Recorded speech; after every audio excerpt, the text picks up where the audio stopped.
بسم الله الرحمن الرحيم رب أعني على ذكرك وشكرك وحسن عبادتك رب اشرح لي صدري ويسر لي أمري واحلل عقدة من لساني يفقهوا قولي سبحانك لا علم لنا إلا ما علمتنا إنك أنت العليم الحكيم الحمد لله وكفى وسلام على عباده الذين اصطفى أما بعد فأعوذ بالله من الشيطان الرجيم بسم الله الرحمن الرحيم يا أيها النبي إنا أرسلناك شاهدا ومبشرا ونذيرا وداعيا إلى الله بإذنه وسراجا منيرا وقال الله تبارك وتعالى وإذ جعلنا البيت مثابة للناس وأمنا واتخذوا من مقام إبراهيم مصلى صدق الله العظيم وقال النبي صلى الله تعالى عليه وآله وسلم وليس للحجة المبرورة ثواب إلا الجنة أو كما قال النبي صلی اللہ تعالی علیہ وآلہ وسلم۔ بزرگان محترم اور معزز حاضرین کرام، جیسا کہ ہم جانتے ہیں کہ یہ مہینہ جو چل رہا ہے ذی القعدہ کا مہینہ ہے، اس مہینے کا شمار بھی ان مہینوں میں ہوتا ہے جن کو قرآن حکیم میں اشہر حج کہا گیا ہے، یعنی حج والے مہینے جنہیں کہا گیا ہے، تو اس کا شمار انہی مہینوں میں ہوتا ہے۔ اب اس کے بعد والا جو مہینہ ہوگا، آنے والا جو مہینہ ہوگا، وہ حج والا مہینہ کہلاتا ہے، ذی الحجہ کا مہینہ کہلاتا ہے، کہ جس میں اللہ تبارک و تعالیٰ کے ایک اہم ترین فریضے یعنی حج کو ادا کیا جاتا ہے۔ اللہ تبارک و تعالیٰ ہم سب کو اور قیامت تک کے آنے والے سارے ایمان والوں کو اللہ تبارک و تعالیٰ حرمین شریفین کی زیارت بار بار نصیب فرمائے اور بیت اللہ شریف کا حج اللہ تبارک و تعالیٰ ہم سب کو نصیب فرمائے، اور حضرت رسول اکرم صلی اللہ علیہ وسلم کے روضہ مبارک پر حاضر ہونے کی سعادت اللہ تبارک و تعالیٰ ہم سب کو بار بار عطا فرمائے۔ محترم بزرگ دوستو، قرآن حکیم میں اللہ تبارک و تعالیٰ نے متعدد جگہوں پر حج کا ذکر فرمایا ہے، اور ایک آیت کریمہ جو ایک سورت جو 17ویں پارے میں ہے، جو آدھے پارے کی صورت ہے، اس کا نام ہی ہے سورہ حج نام ہے۔ جیسا اور متعدد صورتوں کے متعدد نام ہے، تو ایک صورت کا نام ہے سورہ حج۔ اس کے اندر اللہ تبارک و تعالیٰ نے بڑی تفصیل سے حج کے احکامات کو بیان فرمایا ہے۔ تو حج اللہ تبارک و تعالیٰ نے تمام ایمان والے مردوں اور عورتوں پر فرض فرمایا ہے، جیسا کہ اس سے پہلے کئی مرتبہ بات ہمارے سامنے آ چکی ہے، لیکن چونکہ یہ مہینہ چل رہا ہے حج والا مہینہ، آج جیسے ذی القعدہ کی 9 تاریخ ہے، تو آئندہ مہینے میں 9 ذی الحجہ کو انشاءاللہ تعالی دنیا کے کونے کونے سے آئے ہوئے لاکھوں حجاج کرام انشاءاللہ تعالی وہ حاجی بن جائیں گے آنے والے مہینے کے اندر انشاءاللہ تعالی۔ جنہوں نے پہلے حج کیا ہے وہ بھی اس کا اعادہ کریں گے، اور جو پہلے حج نہیں کر سکے وہ حضرات بھی انشاءاللہ تعالی حج کی سعادت سے انشاءاللہ تعالی مشرف ہو جائیں گے۔ دعا ہم نے یہ کرنا چاہیے اللہ تبارک تعالیٰ سے کہ اللہ تعالی ہم سب کو زندگی میں بار بار حرمین شریفین کی زیارت نصیب فرمائے، اور اللہ تبارک تعالیٰ نے کعبہ شریف کے اندر وہ مقناطیسیت اور وہ کشش ہی رکھی، وہ جاذبیت اس انداز کی رکھی ہے کہ انسان جتنی مرتبہ حج کے لیے جاتا ہے تو اس کا جذبہ اور تازہ ہو جاتا ہے، اور جی چاہتا ہے کہ دوبارہ حج کو جائے۔ دنیا میں کوئی بھی تاریخی عمارت اچھی سے اچھی، عمدہ سے عمدہ، بہترین جو ہوتی ہے، اس کو انسان 1 مرتبہ 2 مرتبہ 4 مرتبہ دیکھنے کے بعد اس کا جی بھر جاتا ہے، لیکن اللہ تبارک تعالیٰ نے بیت اللہ شریف کے اندر ایسی کشش رکھی ہے کہ اس کو دیکھنے کے بعد انسان کا دل بھرتا نہیں۔ بیت اللہ شریف کا حج کرنے کے بعد یا عمرہ کرنے کے بعد، طواف کرنے کے بعد جی چاہتا ہے کہ اور اس کے بعد ہم جائیں۔ فرمان الہی ہے۔ وَإِذْ جَعَلْنَا الْبَيْتَ مَثَابَةً لِلنَّاسِ وَأَمْنًا وَاتَّخِذُوا مِن مَّقَامِ إِبْرَاهِيمَ مُصَلًّى۔ اللہ تعالیٰ فرماتے ہیں کہ اور ہم نے بیت اللہ شریف کو وَإِذْ جَعَلْنَا الْبَيْتَ مَثَابَةً لِلنَّاسِ لوگوں کے لیے آنے کی جگہ ہم نے اس کو بنایا ہے، لوٹنے کی جگہ، واپس ہونے کی جگہ، رجوع کرنے کی جگہ، اور جس جانب کشش کے ساتھ انسان آئے اور بڑے شوق اور ولولے کے ساتھ آئے، ایسا ہم نے اس کو بنایا ہے کہ اللہ تبارک و تعالیٰ نے اس کے اندر وہ جاذبیت اور وہ کشش رکھی ہے، اور پوری دنیا کے ایمان والوں کو حکم یہ دیا گیا ہے کہ اس جانب اپنا چہرہ اور اپنا رخ کر کے نماز پڑھیں۔ فَوَلِّ وَجْهَكَ شَطْرَ الْمَسْجِدِ الْحَرَامِ وَحَيْثُ مَا كُنتُمْ فَوَلُّوا وُجُوهَكُمْ شَطْرَهُ۔ اللہ تعالیٰ فرماتے ہیں کہ تم جہاں کہیں ہو تو مسجد حرام کی جانب تم اپنا چہرہ کر کے نماز پڑھو۔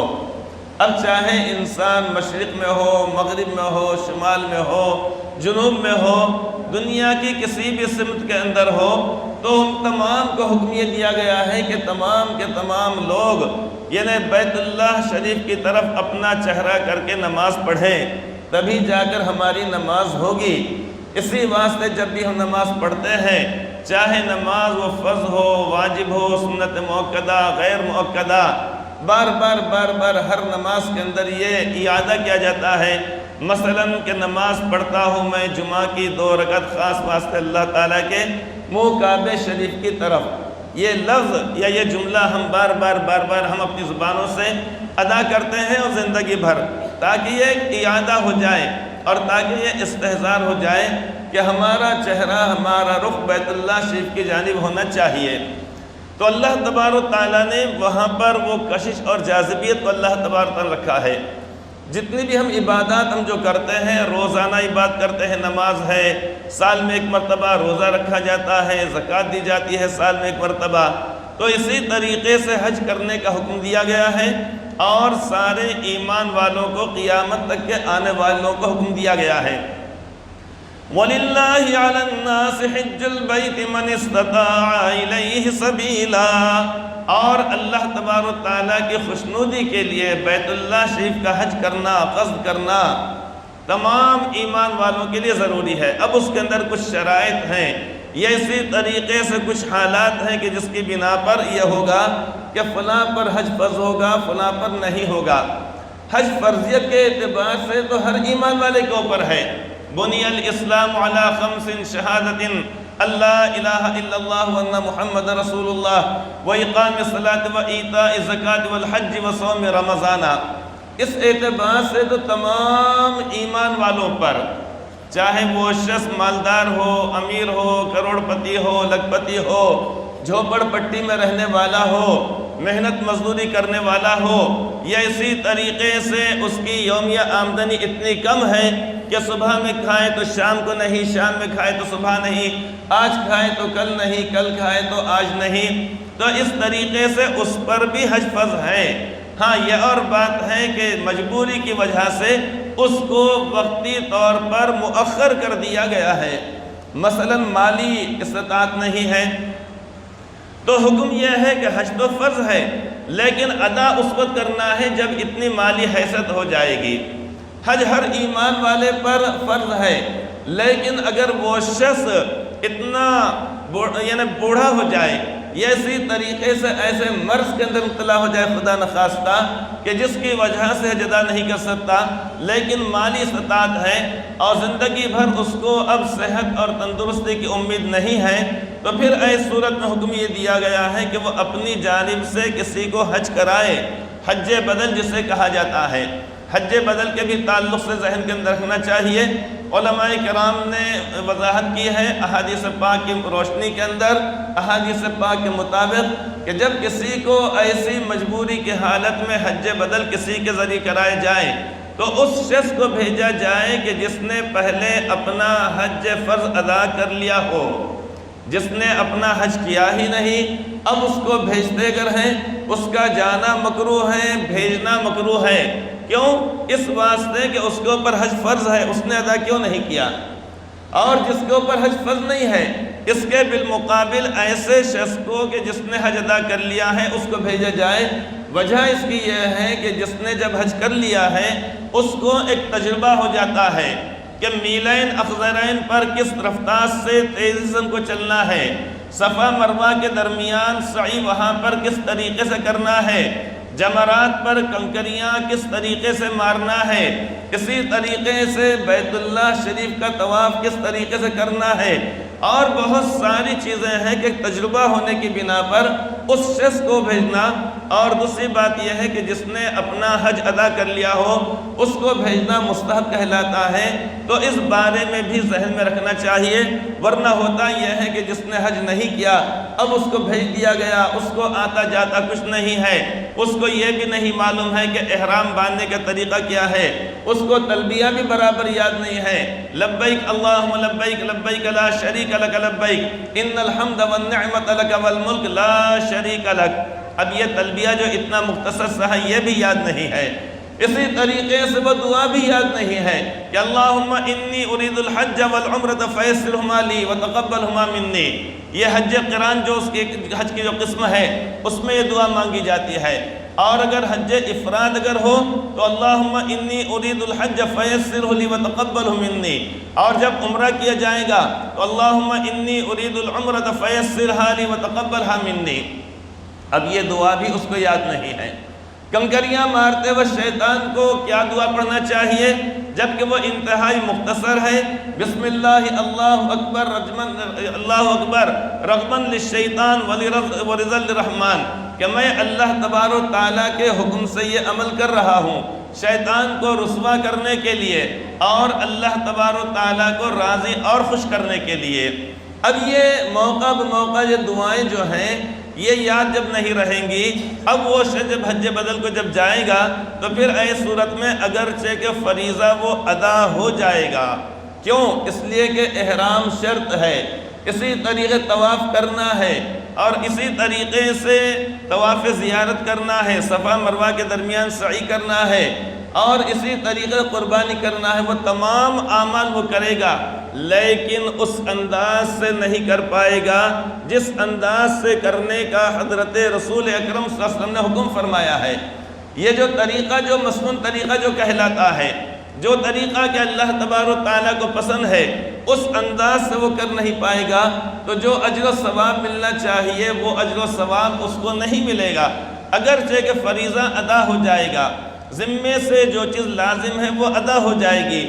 لیکن وہ چیز جس انداز سے ادا ہونا چاہیے نہیں ہوگی۔ مثلا اگر کوئی شخص کپڑے تو پہن رہا ہے لیکن کپڑے صرف دھلے ہوئے اگر ہیں تو ٹھیک ہے، کپڑے پاک و صاف ہونے کی بنا پر نماز تو ضرور ہو جائے گی، یقینی طور پہ ہو جائے گی، لیکن اگر کپڑے اگر اس طریقے ہوئے اگر ہیں، کپڑے اگر پھٹے ہوئے نہیں ہیں، کپڑوں پہ داغ اور دھبا اگر نہیں ہے تو وہ کپڑے پہننے کے بعد انسان کو اندرونی طور پہ بشاشت ہوتی ہے اور ایک لذت آتی ہے، سکون ملتا ہے۔ پہلے روز مثال کے طور پہ جمعہ کے دن جب ہم کپڑے پہنتے ہیں، اگر وہی کپڑے اگر ہفتے کے روز پہن کے اگر نماز پڑھی اگر جائے تو جمعہ کے دن والی کیفیت باقی نہیں رہتی ہے۔ کیوں؟ اس لیے کہ اس روز ہمارے جسم پر جو کپڑے ہوتے ہیں صاف ستھرے کپڑے ہوتے ہیں، دھلے ہوئے ہوتے ہیں، روز کی بنسبت اور اچھے کپڑے ہوتے ہیں، تو کپڑا جیسا جیسا میلا ہو جائے گا، اب انسان جب وہ نماز ادا کرے گا اگرچہ کہ نماز ادا ہو جائے گی لیکن وہ سکون، وہ اطمینان، وہ خشوع و خضوع نماز کے اندر باقی اور برقرار نہیں رہتا ہے۔ تو اس بات کو بھی ذہن کے اندر رکھا جائے، اور جب بیت اللہ شریف کا طواف کیا جائے یا حج کیا جائے تو وہ حج ہمارا خالص اللہ تبارک و تعالیٰ کی رضا اور خوشنودی کے لیے ہونا چاہیے۔ دل میں کسی قسم کا کوئی شائبہ ہمارے یا اسی طریقے سے ہمارے دل کے اندر کہیں پر کسی گوشے کے اندر یہ نہیں ہونا چاہیے کہ اب لوگ مجھے حاجی کہیں گے، یہ خیال ضرور آئے گا، اتنی بات تو طے شدہ ہے، میرے بھی دماغ میں دل کے اندر آئے گا، آپ کے بھی آئے گا، آپ کے بھی آئے گا، اچھوں کے آئے گا، لیکن اس کے تحت وہ عمل ہم کو نہیں کرنا چاہیے۔ کیوں آئے گا؟ اس لیے کہ شیطان ہمیشہ ہمارے ساتھ لگا ہوا ہے،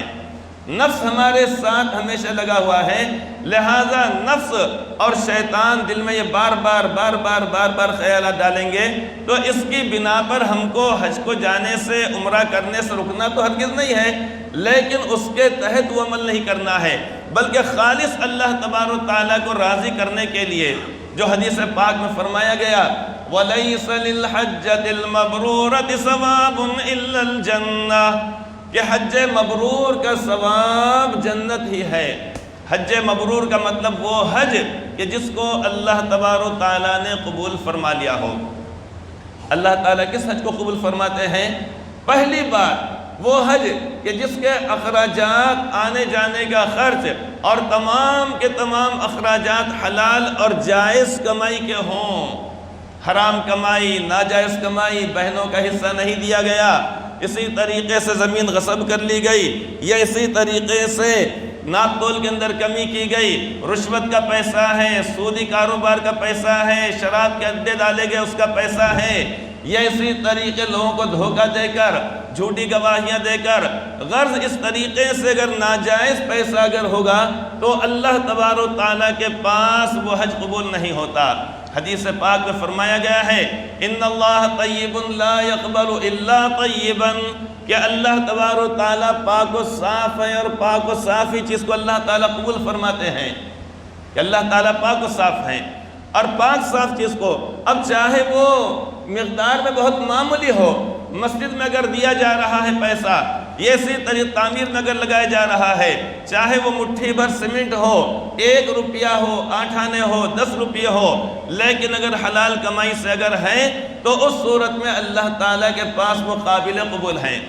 تو پہلی بات تو یہ کہ حلال اور جائز کمائی سے ہو۔ دوسری بات یہ ہے کہ خالص اللہ تبارک و تعالیٰ کی رضا اور خوشنودی کے لیے ہو،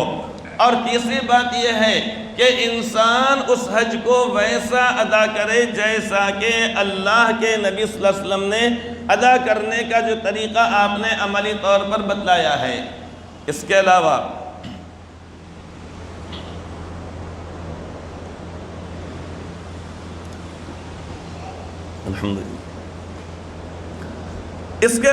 حج مبرور کے بارے میں علماء کرام نے وضاحت کی ہے کہ حج مبرور یعنی جس کا حدیث پاک میں وعدہ کیا گیا ہے کہ اس کے اوپر اللہ تعالیٰ جنت عطا فرمائیں گے، اس کا ترجمہ اردو میں ہوتا ہے حج مقبول سے۔ تو حدیث پاک میں جو فرمایا گیا ہے کہ اس کی جزا، اس کا بدلہ جنت ہی ہے، علماء کرام نے اس کی وضاحت کی ہے کہ حج مبرور کا مطلب یہ ہوتا ہے کہ انسان جائز اور حلال کمائی سے حج کرے، حج کے اندر وہ چیزیں یا وہ اعمال نہ کرے جس سے اللہ تعالیٰ منع فرمایا ہے، جیسا کہ دوسرے پارے کی آیت کریمہ ہے فَمَنْ فَرَضَ فِيهِنَّ الْحَجَّ فَلَا رَفَثَ وَلَا فُسُوقَ وَلَا جِدَالَ فِي الْحَجِّ، کہ جس شخص کے اوپر حج فرض ہو جائے اور جو حج کرے تو اس کے اندر کوئی فحش بات نہ کرے، کوئی فحش کام نہ کرے، بے حیائی اور بے شرمی کام نہ کرے، یعنی ایسا کام کہ جو اللہ تبارک و تعالیٰ کی نگاہ میں برا ہو وہ نہ کرے، فلا جدال فی الحج، اور لڑائی جھگڑا نہ کرے۔ ہوتا یہ ہے کہ معمولی بات پر حجاج کرام کے درمیان بسا اوقات بحث و مباحثہ ہو جاتا ہے، تکرار ہو جاتی ہے، چھوٹی بات پر ہو جاتی ہے۔ اس لیے اللہ تبارک و تعالیٰ نے 3 چیزوں کو یہاں پر بیان فرمایا، فَمَنْ فَرَضَ فِيهِنَّ الْحَجَّ فَلَا رَفَثَ وَلَا فُسُوقَ وَلَا جِدَالَ فِي الْحَجِّ، کہ ایک تو رفث اس کے اندر نہ ہو، بے حیائی کی بات نہ ہو، یہاں تک کہ وضاحت کی گئی ہے کہ احرام کی حالت میں جب یعنی احرام کی چادریں جب پہن لی جاتی ہے حج یا عمرے کے ارادے سے، اب اس کے بعد بیوی اگر ساتھ اگر ہو تو بیوی سے بھی اور کوئی ایسی بات نہ کرے جو انسان کی چاہت کا جس سے کہ اظہار ہوتا ہو۔ سمجھ گئے آپ حضرات؟ ایسی بات سے منع کیا گیا ہے۔ اسی طریقے گالی گلوچ، اسی طریقے بری بات زبان سے نہ نکالے، اور تیسری فرمایا کہ ولا جدال فی الحج، کہ حج کے اندر لڑائی جھگڑا نہ کرے۔ چونکہ عام طور پر یعنی اس طریقے لوگوں کا خلط ملط ہوتا ہے، چھوٹی چھوٹی باتوں پر ہوتا ہے، کمرے کے اندر تکرار ہو جاتی ہے کہ یہاں پہ میں رہوں گا، وہاں پہ آپ رہیں گے، یہ دروازہ کیوں بند کرے، وہ کھڑکی کیوں بند کرے، وہ لائٹ کیوں بند کرے، ذری ذری بات پہ یہاں پر رہتے ہیں جگری دوست، اور وہاں پر جانے کے بعد ذری ذری بات کے اوپر تکرار ہو جاتی ہے۔ تو اس لیے اللہ تبارک و تعالیٰ فرمائے کہ وَلَا جِدَالَ فِي الْحَجِّ، کہ حج کے اندر لڑائی جھگڑا نہ کرے۔ تو اس بارے میں صراحت یہ کی گئی ہے کہ انسان وہاں سے آنے کے بعد بھی برائیوں سے اپنے آپ کو دور رکھے، یہ نہیں کہ جب جانے کا جب وقت قریب آئے تو بس کے بعد ساری برائیوں سے اپنے آپ کو روکے روکے روکے روکے، حج کر کے آ جائے، جبہ پہن لے، لوگوں سے ملاقات کر لے، اور لوگ مصافحہ کر رہے ہیں، معانقہ کر رہے ہیں، مبارکبادیاں پیش کر رہے ہیں، دعوت پہلے نہیں تو اب کر رہے ہیں، اب نہیں تو پہلے کی گئی ہے، اب ساری چیزیں ہو جا رہی ہیں، اب تھوڑے ہی دن گزرنے کے بعد وہی رفتار بے ڈھنگی جو پہلے تھی سو اب بھی ہے۔ آنے کے بعد وہی لپا ڈپی، ادھر کوٹ کی ٹوپی اس کے سر، اس کی پگڑی اس کے سر، اور یہ کاما وہ کاما، چوپٹ کاما، اور اسی طریقے نمبر 2 کے دھندے، اور اسی طریقے پلاٹنگ کے اندر گڑبڑ، اور وہ دادا گیری، اور اس کو اٹھانا اس کو بٹھانا، اس کے پلاٹ پہ قبضہ اس کے مکان پہ قبضہ۔ اب وہ ساری کی ساری چیزیں کیا کی جا رہی ہیں؟ اس کا مطلب ہے کہ حاجی صاحب اپنی پرانی رنگت کے اوپر آ گئے، اب وہ حج قبول نہیں۔ آنے کے بعد یعنی تبدیلی ہو جانا چاہیے زندگی کے اندر انسان کے۔ رونے سے ہم گناہوں میں ایسے بے باک ہو گئے، رونے سے ہم گناہوں میں وہاں جا جا کے رو رہے، حجر اسود کے پاس رو رہے، حتیم کے پاس رو رہے، خانہ کعبہ کا غلاف پکڑ پکڑ کے رو رہے ہیں، اسی طریقے مینا کے اندر رو رہے ہیں، میدان عرفات کے اندر رو رہے ہیں، مزدلفہ کے اندر وہاں پر رو رہے ہیں، جمرات پر جب جا رہے ہیں تو آہوزاری ہمارے زبان کے اوپر ہے، اور سارے بالکل اعمال بڑے اچھے انداز سے ہو رہے ہیں۔ اور یہاں پر آنے کے بعد کچھ روز کے بعد انسان اگر ان برائیوں کے اندر لگ جاتا ہے اور پتہ ہی نہیں چلتا ہے کہ یہ حج کر کے آیا ہے، تو اس صورت میں اس کا وہ حج مقبول نہیں ہوتا ہے۔ تو کس نے کہا ہے کہ رونے سے ہم گناہوں میں اور بھی بے باک ہو گئے، اب وہاں جا کے رو رو کے اب ایسے بے باک ہو گئے، رونے سے ہم گناہوں میں اور بھی بے باک ہو گئے، دھوئے گئے ایسے کہ بس پاک ہو گئے، ایسا دھوئے گئے ایسا تو بس پاک ہو گئے۔ اب وہ ہو جانے کے بعد آنے کے بعد دوبارہ اپنی روش کے اوپر پھر قائم ہو جائیں، لہٰذا یہ عمل نہیں ہونا چاہیے۔ اسی طریقے وہاں پر جانے کے بعد جب ہماری پہلی نگاہ پڑتی ہے، چونکہ اب وقت یعنی قریب ہے، بہت کم وقت باقی رہ گیا ہے، ذی قعدہ کے مہینے کے 2 جمعہ آج مکمل ہو رہے ہیں، 2 جمعہ باقی رہ گئے ہیں، ذی الحجہ کے 2 باقی رہ گئے ہیں، ابھی مدینہ طیبہ کے تعلق سے بتلانا ہے، پھر اس کے بعد قربانی کے تعلق سے بتلانا ہے، اس لیے میں بہت مختصر انداز سے بتلاتے میں چل رہا ہوں۔ تو حدیث پاک سے بات معلوم ہوتی ہے کہ جب یعنی کوئی شخص حج کے لیے جاتا ہے یا عمرے کے لیے جاتا ہے تو جیسے ہی پہلی نگاہ پڑتی ہے بیت اللہ شریف پہ، خانہ کعبہ کے اوپر، اس وقت جتنی دعائیں انسان مانگ لیتا ہے، جن لوگوں کے لیے مانگ لیتا ہے، اپنے لیے مانگتا ہے، ساری امت کے لیے مانگتا ہے، والدین کے لیے مانگتا ہے، غزہ نے جتنی دعائیں مانگے گا ان تمام دعاؤں کو اللہ تبارک و تعالیٰ قبول فرماتے ہیں۔ وہ موقع ایسا ہوتا ہے کہ جب انسان جب حج کے لیے جائے، اب چلتے اب تو چونکہ ماشاءاللہ بہت بڑے بڑے گیٹ بن گئے ہیں اور کافی دور سے یعنی بیت اللہ شریف دکھائی دیتا ہے، جیسے ہی ہماری نگاہ پڑے، اب نگاہ پڑنے کے بعد ہم نے اپنے ساتھی سے نہیں کہنا اب دیکھو وہ کعبہ شریف ہے، ہمارا موقع ہاتھ سے چلا گیا۔ ہر شخص نے اپنے طور پہ پہلے سے مستعد رہنا چاہیے، اور جیسے ہی نگاہ پڑ جائے اب اس کے بعد بیت اللہ شریف پہ نگاہ پڑنے کے بعد جتنی چاہے دعا کر لی جائیں، وہ ساری دعاؤں کو اللہ تبارک تعالیٰ قبول فرماتے ہیں۔ اس کے علاوہ وہاں پر دیکھنے میں یہ بھی آتا ہے کہ لوگ بیت اللہ شریف کا جب طواف کرتے ہیں اس وقت ان کے ہاتھوں میں چھوٹا سا قرآن کریم ہوتا ہے، اب وہ قرآن کریم کو لے کے بیت اللہ شریف کے اطراف میں وہ طواف کرتے رہتے ہیں، بیت اللہ شریف کے اطراف طواف کرتے ہیں۔ اس بارے میں کتابوں میں اس بات کی صراحت اور وضاحت موجود ہے کہ وہاں پر تلاوت کے مقابلے میں بیت اللہ شریف کا طواف کرتے وقت اس کے تلاوت کے مقابلے میں ذکر و اذکار زیادہ بہتر ہیں۔ کیسے؟ مثال کے طور پہ جب ہم بیت اللہ شریف کے پاس آئیں گے، وہاں پہ حجر اسود کے پاس اللہ تعالیٰ ہم سب کو جانا بار بار نصیب فرمائے، تو سب سے پہلے ہی نیت کی جاتی ہے اللہم انی ارید طواف بیتک 7 اشواط فیسرھا لی وتقبلھا منی۔ یا اللہ میں نے آپ کے اس گھر کے 7 چکر لگانے، یعنی چونکہ 7 چکر مل کر ایک طواف ہوتا ہے، تو یا اللہ میں نے آپ کے اس گھر کا طواف کرنے یا 7 چکر لگانے کی میں نے نیت کیا ہے، آپ میرے لیے اس کو آسان فرما دیجئے اور قبول فرما لیجئے۔ اب یہ ہو جانے کے بعد اب پہلے چکر میں لا الہ الا اللہ محمد الرسول اللہ، اسی کو بار بار بار بار بار بار پڑھتے رہنا چاہیے۔ اب جب یہ ہم پہلا جب یہ شروع کریں گے وہاں سے، اور اس طریقے جب کہے کہ بسم اللہ اللہ اکبر وللہ الحمد، یہ کہنے کے بعد ہوگا یہ کہ اپنی دونوں ہتھیلیوں کو آہستہ سے چوم لیا جائے گا۔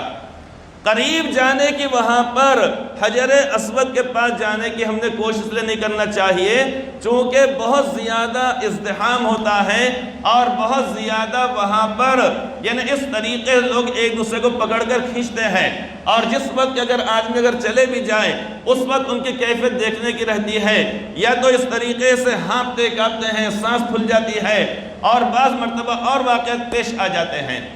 تو اس واسطے دور سے ہی اس کو اصطلاح میں حجر اسود کہا جاتا ہے۔ مردوں کے لیے بھی حکم یہ ہے، عورتوں کے لیے بھی حکم یہ ہے کہ دور سے ہی بسم اللہ اللہ اکبر الحمد یہ کہیں، اور یہ تصور کریں کہ ہم نے یعنی اس کے اوپر حجر اسود کے اوپر اپنا ہاتھ رکھا ہے۔ حجر اسود کے معنی آتے ہیں کالا پتھر، جس وقت کہ وہ آسمان سے اللہ رب العزت نے اس کو اتارا۔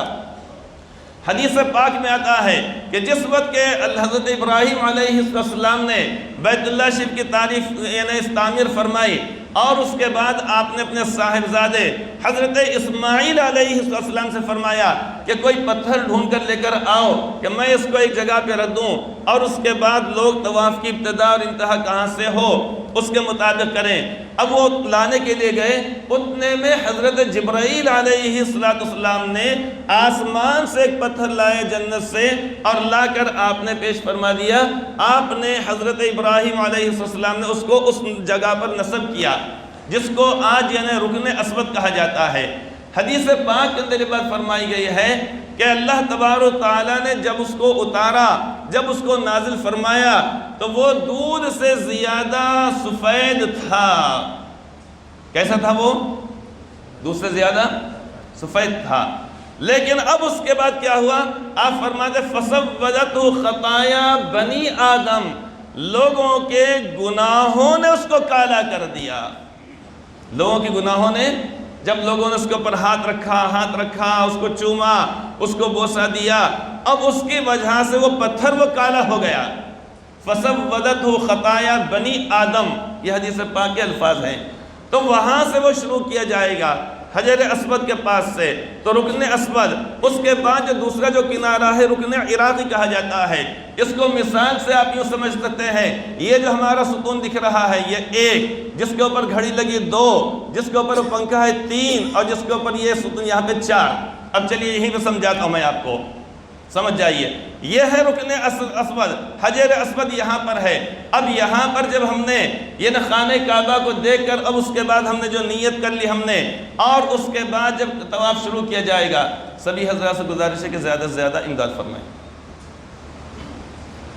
اب یہاں سے جب طواف شروع کیا جائے گا، اب چلتے چلتے وہاں پر پہنچیں گے ہم رکن عراقی کے پاس۔ وہ رکن یا وہ کونے کو رکن عراقی اس لیے کہا جاتا ہے چونکہ اس سمت میں ملک عراق واقع ہے۔ اب وہاں تک گئے، پھر وہاں سے آئے، وہ جو پنکھا جس کے اوپر لگا ہوا ہے اس کو کہا جاتا ہے رکن شامی، چونکہ اس سمت میں ملک شام وہاں پر ہے،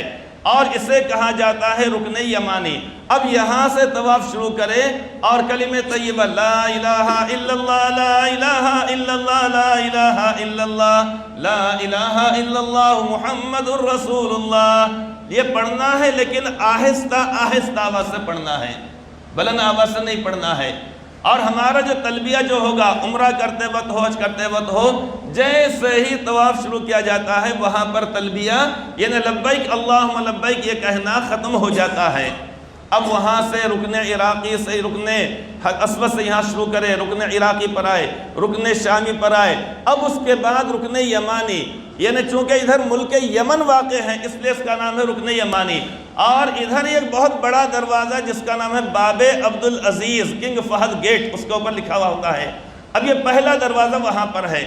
بیت اللہ شریف میں جب آتے ہیں۔ اب یہاں پر آنے کے بعد وہاں پر بھی جو چیز ہے اس کے بارے میں حکم یہ دیا گیا ہے کہ اپنے دونوں ہاتھوں سے اس کا استلام کیا جائے۔ یہاں کی بنسبت یہاں پر زیادہ مجمع نہیں رہتا ہے، اس کو ہاتھ لگانا آسان ہے، لیکن اب اس کے بعد وہاں پہ ہاتھ لگا دیے دونوں، وہ نہیں لگا سکے تو کم سے کم ایک ہاتھ، اور یہ بھی نہیں لگا سکے تو اس صورت میں وہاں سے گزر جائیں گے۔ لیکن وہاں سے گزرتے وقت رکن یمانی سے لے کر رکن اسود تک آنے تک دعائیں جو چاہے ہم کر سکتے ہیں، اردو میں دعا کرنا، عربی میں کرنا، اپنے لیے کرنا، ساری امت کے لیے کرنا۔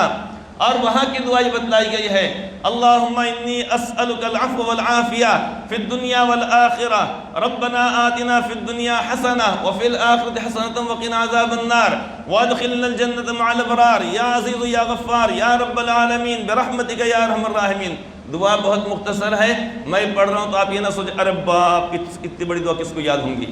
ارے باپ کرنے کی ضرورت نہیں ہے، بہت آسان ہے، بہت سہل ہے۔ اب یہ دعا پڑھنا چاہیے، یہ نہیں اگر پڑھ سکے تو جو چاہے پڑھنا چاہیے۔ بتلاؤں ایک اور بات آپ کو، یہ رکن جو یمانی ہے اور یہ رکن اسود جہاں سے کہ ہم طواف شروع کرتے ہیں، اور یہ جو تیسرا کونا ہے، یہاں پر اللہ تبارک و تعالیٰ نے 70 فرشتوں کو مقرر فرمایا ہے۔ کتنے فرشتوں کو؟ 70 فرشتوں کو۔ ان کا کام نماز پڑھنا، رکوع کرنا، سجدے کرنا، قیام کرنا، قاعدہ کرنا، یا اسی طریقے سے عبادت کرنا کوئی ان کا کام نہیں۔ ان کا کام صرف آمین آمین آمین آمین آمین کہنا، یعنی یا اللہ یہ جو دعا جو مانگ رہے ہیں لوگ حجاج کرام عمرہ کرنے والے، یا اللہ آپ ان کی دعا کو قبول فرمائیے، قبول فرمائیے، قبول فرمائیے، قبول فرمائیے۔